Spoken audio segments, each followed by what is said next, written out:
We're going to talk about some questions I've had for a couple of years now, mainly regarding our Jeeps. We get the question of axles and gear ratios. For example, this 2016 JK is standing totally stock. It's on for Dana 44, 410 gear ratio. Everything is standard, and the reason is, even though it's on 44-inch tires, as you can see here, we use it for snow driving. So we aren't driving with full lockers on the rock climbing and anything like that, so you're in soft snow, mainly using the lockers when you need to get out of difficult conditions. And so far I haven't broken anything, but we are breaking drive shafts, axles, gear ratios. We are breaking that in Iceland, but mainly it can handle the stock, everything. You can see the 4xEs we have here, the hybrid cars. They are on 40-inch tires and they are totally stock. We have one of the hybrid cars that has 538 gear ratios. The main difference is that car uses all the 8 gears in the transmission, while on the highway, the other ones, they are mainly using up to the 7th gear. But with a Rubicon transfer case 4 against 1 in low gear ratio, this is more than capable of handling anything we need. The big difference between those cars is 40-inch tires on the hybrid cars, on 17-inch wheels, 13.5 inch in width. And then we have the JK here on old Dick Sebek tires. They're not manufacturing anymore, but we have still a lot of them here in Iceland.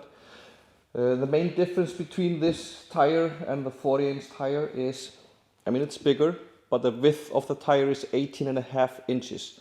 So while deflated, we have a lot bigger footprint and can float on the snow in all the different conditions. As I said, those cars are mainly used for snow driving, and that's the reason we can get by on stock axles. I think this could explain a little bit. I will show you some photos and videos what we are doing here in Iceland.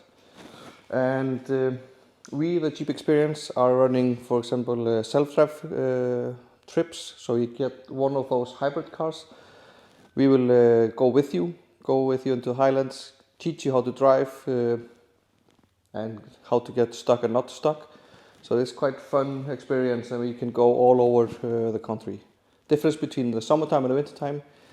In summertime, we are stuck on tracks because off-road driving in Iceland is forbidden. But in the wintertime, as long as the snow is covering, we can drive almost everywhere we like. We have some national parks that we are not allowed to go to, but most of the areas we can drive as long as we float on the snow. So I'm going to show you some photos and videos, and hopefully this will explain a little bit. Another question that I get quite often is this air hoses that goes out of the fender down to the wheel, and this is on a quick release, so you press this one here and this goes out. This goes into a rotating bearing that rotates or is stationary while the wheel rotates. We have air nozzle here, so we can deflate and inflate the tires while we are driving. So this means this is connected the whole time while we are driving, and we can inflate and deflate while driving. You have to excuse the Christmas light on the white one here. It has the same one, newer system, but the rotating bearing is here, and this is connected up to the wheel, and this makes it able to deflate and inflate. Those 4xE, the two over here, or the 5 4xE that we have all how do you say, the deflating system is run on application on the telephone to a computer in the car, while this one has a manual system. I can show you a little bit how that works. Inside the JK now, and while we have the ignition on, You can see the tire pressure here, it's 23.4. And then we have this unit here that connects to all the wheels. We have 4 valves here that connects individual to the tires. And then we have the inflate bottom and then the deflate. So while I open this one here, it starts to deflate. You can see it in the nozzle, it goes a little bit down. And the two tires here are deflating now as we speak. And this we can do while we are driving. So deflate and inflate, this means we have always the perfect air pressure and can just handle it back and forward. The car, as I said, was standing in 23 psi, and we can see it goes lower and lower. And those stick Sebek, they won't show totally the deflation until we are down to 4 psi, and underneath that we are driving all the way down to 1 psi. So it takes a little bit time to deflate it. The air hoses are 10 millimeters. You can see here it's about 7.2, and if I close the valve it's about 10 psi, or now 13 psi. So we just continue deflating, and I'm going to show you the tires how they look when we have them in snow mode, about 1 to 2 psi.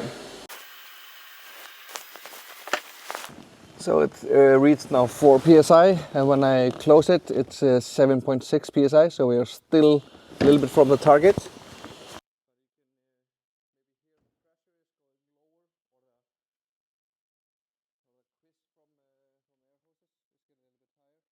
But still, we are in 7 psi, and you don't see it that much that it's getting lower in tire pressure. But the width of the tire goes even more when we have this deflated.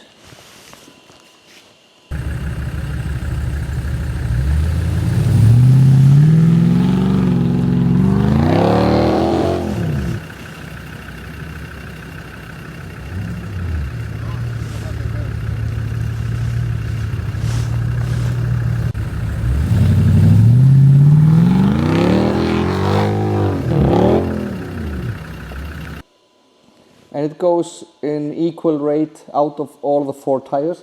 I have only opened for the 2 tires on the passenger side, so we are only deflating the right side of the car, or the passenger side. And you can hear the squinches from the tires, and now you can see it is getting bigger and bigger, the footprint. Comparing to what we have here, where we have 20, here we still have 23 psi. You can see it's standing on a narrower path comparing to this one here. So 2.4 psi, this would give us an opportunity of going far in the snow. And the width is much more.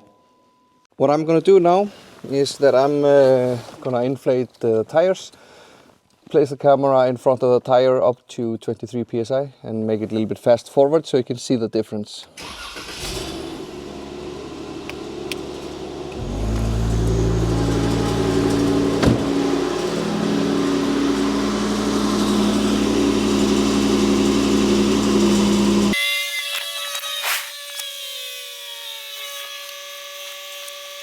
We have gained 19.2 psi now, and we're gonna go up to 23 psi. So from 2.4 psi up to 24 psi took around 7.5 to 8 minutes for 2 tires. If I would been inflating all the 4 tires, it would have taken a little bit longer time, but not that much. So this is why and how we use the system in Iceland. It's quite clever. We always have the ultimate PSI, so we both preserve the tires, and also in rougher conditions we can deflate, so it's a softer ride for the car without damaging the tires. This is all connected to speed.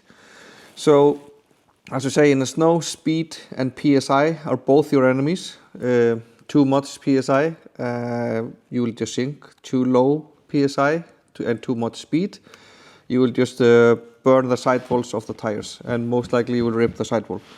So this is all hang together, but this makes it so we can drive on the snow, not in the snow. Hopefully this will explain a little bit, and hopefully you understand my English. This is my third language, so sorry about that.